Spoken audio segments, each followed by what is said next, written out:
মালদহের জাগ্রত বাবুপাড়ার সন্তোষী মায়ের মন্দির। কথিত আছে এই মন্দিরে ভক্তি ভরে প্রার্থনা করলে মনোবাঞ্ছা পূর্ণ হয়।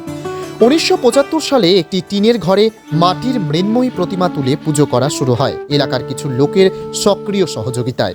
2012 সালে ভক্তদের আর্থিক সহযোগিতায় পাথরের মূর্তি তুলে পূজা শুরু করা হয়।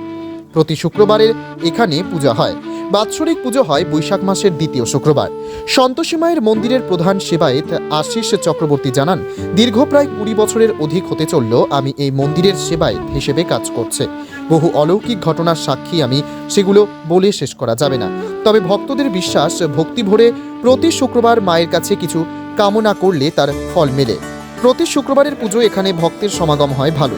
এছাড়াও বাৎসরিক পুজো হয় বৈশাখের দ্বিতীয় শুক্রবারে। সেদিন অগণিত ভক্তের সমাগম হয়। বহু দূর দূরান্ত থেকে প্রচুর ভক্ত এখানে আসেন পুজো দিতে।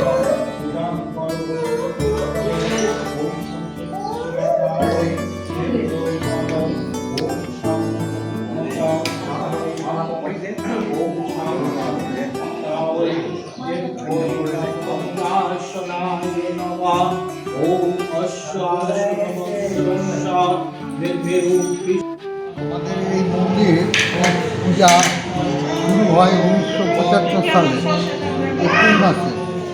প্রথমে এই পূজাটা মৃন্ময়ী ছিল, মানে মাটির প্রতিমাতে পূজা হতো, মন্দির তখন তৈরি হয়নি। তারপরে আস্তে আস্তে এই মন্দির তৈরি হয়। তারপরে 2012 সালে এই পাথরের মূর্তি প্রতিষ্ঠা হয়। এইভাবে পূজা চলে আসছে এবং প্রত্যেক শুক্রবার ধুমধাম করে পূজা হয়, বাকিগুলো মোটামুটি হয়। আর এখানে ভক্ত কতটা হয়? প্রত্যেক শুক্রবার করে ভক্ত কত হয়? ভক্ত 25, 30, 50। আর বাৎসরিক পুজো? বাৎসরিক পূজা তো অনেক। সেটা কবে হয়? বাৎসরিক পূজা হয় আমাদের ওই এপ্রিল মাসে হয়। এপ্রিল মাসের দ্বিতীয় শুক্রবার। আচ্ছা, এই মন্দিরে কি কোনো নাম আছে? হ্যাঁ, সন্তোষী মায়ের মন্দির। মানে ধরুন কেউ যদি আসতে চায় তাহলে কীভাবে আসবে? ঠিকানা? সন্তোষী মাতার মন্দির বাবুপাড়া বললেই চলে আসবে। বাবুপাড়া বললে চলে আসবে। আপনার নাম? আমার নাম গোপাল পরিবার। আপনি এখানে কি আমি এখানকার প্রেসিডেন্ট এই মন্দিরে? আমি এই মন্দিরে 2004 সাল থেকে পুজো করছি। আমার এটা মোটামুটি 2 বছর রানিং। তো এই মন্দিরে আমি মানে প্রত্যক্ষ পরোক্ষভাবে অনেক ঘটনার সঙ্গে জড়িত।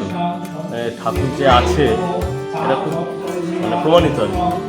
একবার কী হয়েছিল, যখন মন্দির প্রথম শুরু হয়, একটা ছোট্ট গল্প বলি। মন্দির যখন প্রথম শুরু হয়, মানে এই পাথরের মূর্তি, এই মন্দির আগে তো এখানে একটা টিনের চাল ছিল, একটা ছোট্ট ঘর ছিল।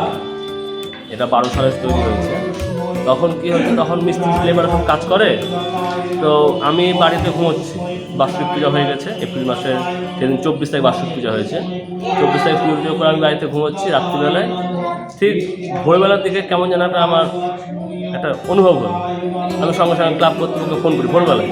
তখন বাজে 4:30, 4:45 মধ্যে। তারপরে গোপাল কাকু ছিল, বাবনদা বলে একজন আছে, দীপকদা, রঞ্জন, এরা অনেকেই ছিল। তাই বললাম যে তোমরা অতি শীঘ্র আমার বাড়িতে চলে আসো, একটা ঘটনা ঘটেছে, আমি এখন বলতে পারবো।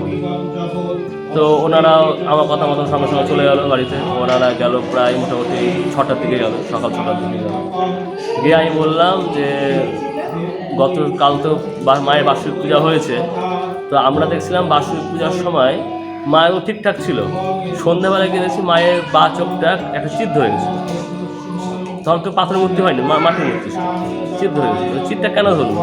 সকালবেলা পুজো ঠিকঠাক হলো, সন্ধ্যাবেলায় চিত ধরে গেলো, হঠাৎ কী হলো?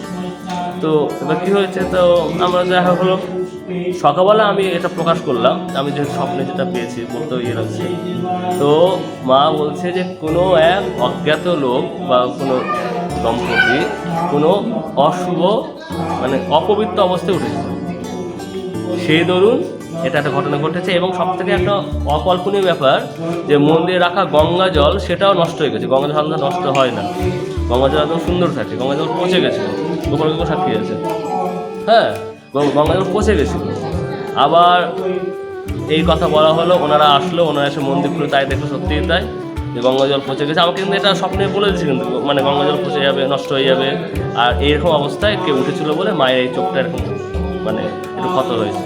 তারপরে শুক্রবার আবার পুনরায় হবে 1650 যেমন মায়ের ধুমধাম করে পূজা হয়, এরকম পূজা করা হবে। এরকম ছোটো বড়ো ঘটনা, আমার যে মায়ের মন্দিরে যে প্রবেশ, সেটাও একটা অলৌকিক ব্যাপার। মায়ের হচ্ছে মেন জিনিস হচ্ছে টক হচ্ছে মাকে একদম নিষিদ্ধ। হ্যাঁ, তো আমি 2004-এ তো আমি পুরোপুরিভাবে এসেছি, 2001-এ কি 2-এ সম্ভবত, ঠিক মনে পড়ছে না, 1 কি 2-এ, তখন এখানকার যে মেন ঠাকুরমশাই তিনি অসুস্থ হয়েছে। তো সেই সময় আমরা বার্ষিক পূজার জন্য ডাকা হয়েছিল। তা আমার কিন্তু বাড়িতে সে সময় খাওয়া দাওয়া সব কিছু হয়ে গেছিলো। তো মায়ের আদেশ নিয়ে এসেছি, যাক আমি সে সময় যা পুজো হয়েছে ভক্তরা খুব ইমপ্রেস হয়েছে। তো ঠাকুরমশাই খুব অসুস্থ ছিল, ঠাকুরমশাই বিছানা থেকে উঠতে পারছিল না। তা আমার পূজাও সে ঠাকুরমশাই সুস্থ হয়ে গেল এবং ঠাকুরমশাই আমাদের 1 গ্লাস দুধও পাঠিয়েছিল।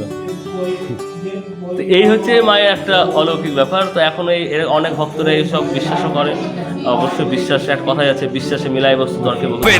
Wicked Unleashed. That's wicked. All the cuts and the birds. So wicked. Take what you deserve. It's wicked. Yes, Vader, unleash your wicked.